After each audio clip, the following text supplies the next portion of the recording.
Filming of the new Doctor Strange Marvel film has officially started, and some set photos have been released for us to judge. A few shots of Benedict Cumberbatch with a sweet beard walking around the set of Nepal.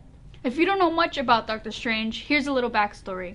Dr. Stephen Strange was a skilled neurosurgeon, but a car accident shattered all the bones in his hands. The damages to his hands ended his career in performing surgery.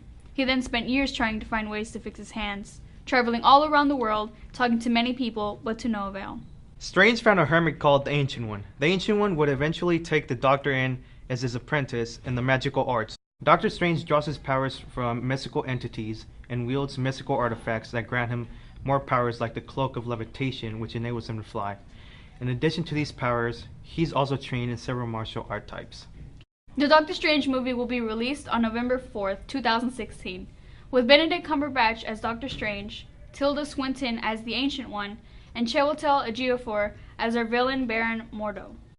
Speaking of doctors, if you had the pleasure of playing through the recent addition to the Traveler's Tales LEGO universe, LEGO Dimensions, then you experienced something nobody really expected from an American-made LEGO game, the inclusion of the Doctor from BBC's popular sci-fi show, Doctor Who. LEGO's partnership with BBC gave the game some very enjoyable twists that really put it in its own dimension. Well, it's good news for fans of both Doctor Who and the LEGO franchise. As we come closer and closer to the release of the LEGO Movie #2, we continue to get more and more information about this movie.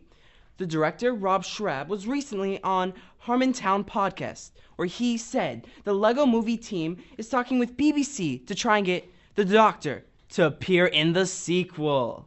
Not much else has been said about this, however, as we do not yet know if the Doctor will just have a quick cameo or be a more prominent character.